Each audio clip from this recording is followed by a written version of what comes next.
I'm Seth Grimes. I am with a company called Altiplana, and I'm the organizer of the Smart Content Conference. And needless to say, so I'll say it anyway, it's great to see you all here. This is a conference that really brings together a number of interests that I had personally. So I'm not in the conference business or anything. I work as a consultant and a de facto industry analyst and a writer in the computing and information technology areas. The kind of technology that I cover, it really focuses on business intelligence and text analytics. There's a very strong component of text analytics in the smart content subject area, so far as I'm concerned. Not everyone does see the smart content subject area the same way. For instance, Gilbane, which is a very well-respected consultancy, focuses on the storage of content or publishing applications, of course, when they talk about smart content. Storage, whether it's in an XML database or some other form, is obviously very important, and it actually goes back to my own personal first technical involvement in content and publishing. I'll just briefly say that was in the mid-90s. The last regular job I had was working for a web development company, and we did early 96 websites for organizations like National Geographic, Mercedes-Benz, Federal Express, really blue chip stuff. And we typically drove the websites out of databases using templates, the same way that people are driving dynamically generated database-driven websites nowadays. In that case, our data was stored in an object relational database. Don't know if anyone if that term means anything to anyone. But the idea is the same. You have extensive metadata, information that describes your content. You have the information flow out through templates and so on. You have built-in search capabilities that go beyond just querying structured databases and querying the metadata. That's an important part, to actually looking at what the text is. Back in the 90s, that would have been limited to search. Nowadays, of course, it goes beyond search through the application of semantic technologies. So I had an interesting conversation with someone from a content management company just the other day, and I told him about this conference that we are going to be talking a lot about analytics and semantics, and he asked what I meant by semantics. And I have to admit, I was totally floored by this because it's someone who's worked in the content industry for 15 years, that he didn't understand what semantics meant. Well, I'm going to assume that everyone, just about everyone in this room, does understand semantics as, in this context, the application of software technologies to extract usable meaning from text and from other so-called unstructured content. That meaning can be based on linguistic patterns. It can be based on statistical analyses that infer things from large volumes of information. But semantics isn't the only component of smart content, just as storage in an XML database or other form isn't the only component of smart content. We also have analytics in the sense that people in the web analytics world use it. That is counting. Count how many people click on a different page, count where they go, the clickstream that they have. These are indicators of people's behavior online, and not just online, of course, but in the enterprise as well. So understanding people's behavior, using numerical methods, the web analytics types of aspects applied to content, but perhaps at a more granular level than at the page level.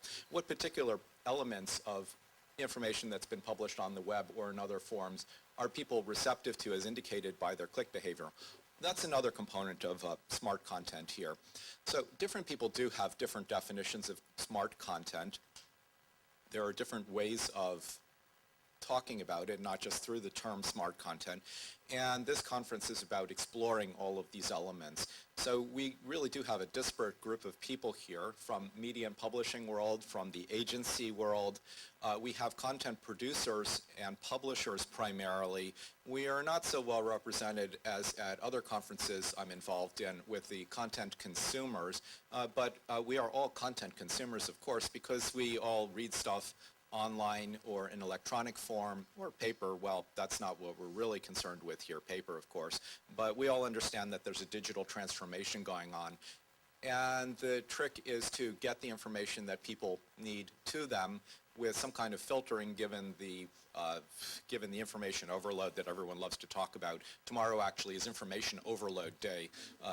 If you haven't picked up on that already, you might have seen something about it. So the idea is to bring a whole bunch of people together to talk about smart content from their own points of view. So we have a program that I would call overloaded. We have too many speakers. That's a conscious decision.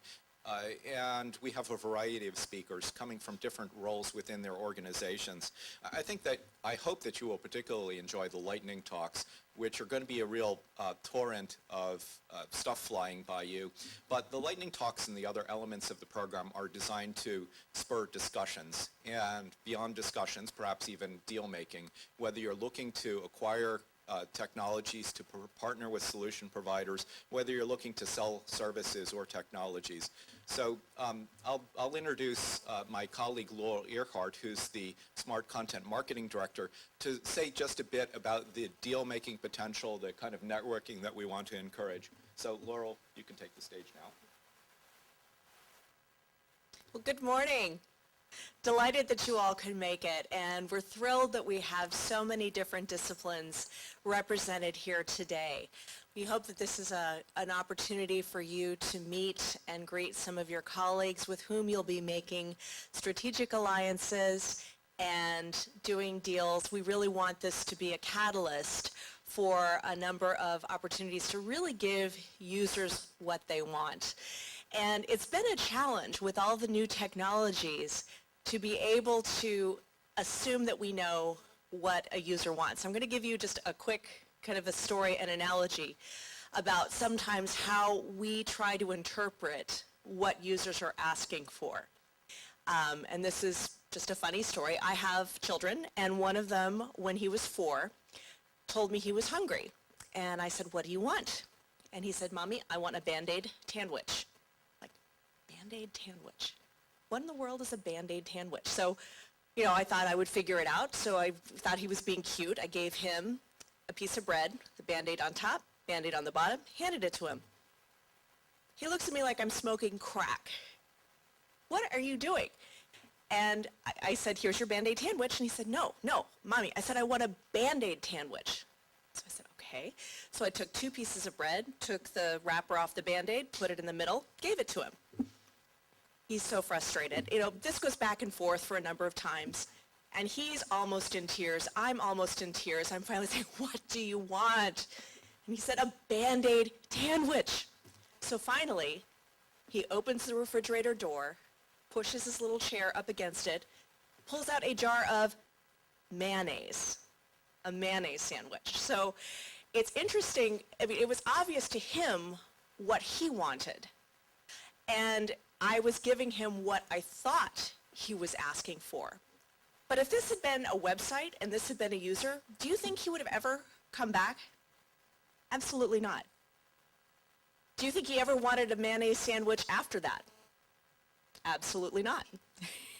So I think a lot of times we can complicate what users are looking for if we are to interpret exactly what they're asking for.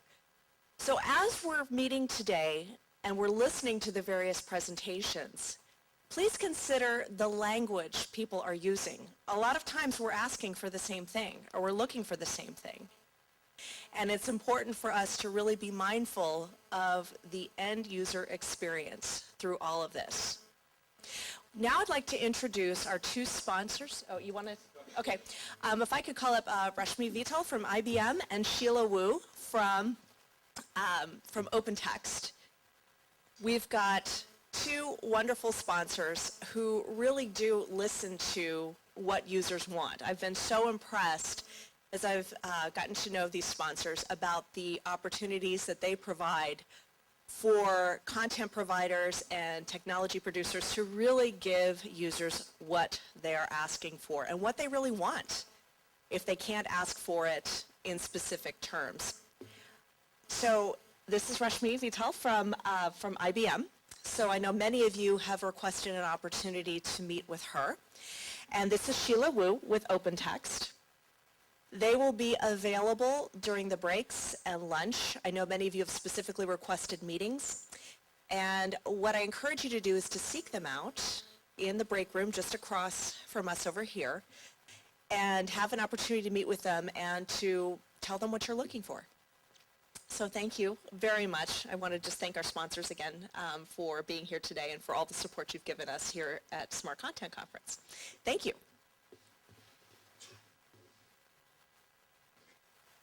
Great. Thank you, Laurel. And yeah, personally, I'd like to thank IBM and OpenText for sponsoring it. It helps make the conference possible from a business point of view.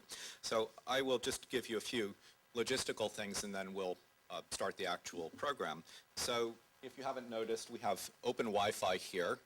The network is AMA-guest, and the username and password are as shown up here. If you're on Twitter, I'd encourage you to, tweet the conference and all of that. We have a hashtag #SmartContent. Then I have a list set up under the C Analytics for Content Analytics, Twitter ID of speakers and participants in the program. I'm happy to add other people to that at some point if you want. So let's see. We do have a few program changes. There's an update sheet that didn't get printed in time, but we have them at the desk and you can get them at the break. We just have a few substitutions for who's going to be presenting a few of the lightning talks, and we have one additional lightning talk. I won't say anything more about that right now. We do have a substitution on the panel that's about to start in a moment. Dries Boytart from Acquia couldn't make it. Mike Lavitt from Aviation Week McGraw-Hill has graciously agreed to step in on that panel. You're free to go get drinks, coffee, other drinks at the station that's out here in the hall at any time. You'll see that there are numerous lounge areas around the floor. You're free to use them however you wish at any time. There are also some workstations set up with internet access if you need it. We do have a shortage of power outlets in this room. It's not wired under the table, but you can feel free to use any of the outlets around the room. If you haven't picked up a program on your way in, they are available. It does have the program agenda listed in it. And then, as you've noticed, we have a video set up for the presentations. It's our plan to share the presentations and the videos freely after the conference, and we will send out an email message alerting people to where they can get those things, with the exception of a few presentations where the people preferred not to be videoed or to share their presentations. So with that, I will introduce John Blossom, who is from Shore Communications, who is going to give us a brief presentation, a brief history of content, and then John is going to introduce and moderate the Visionaries panel that will follow. So John, you can take over.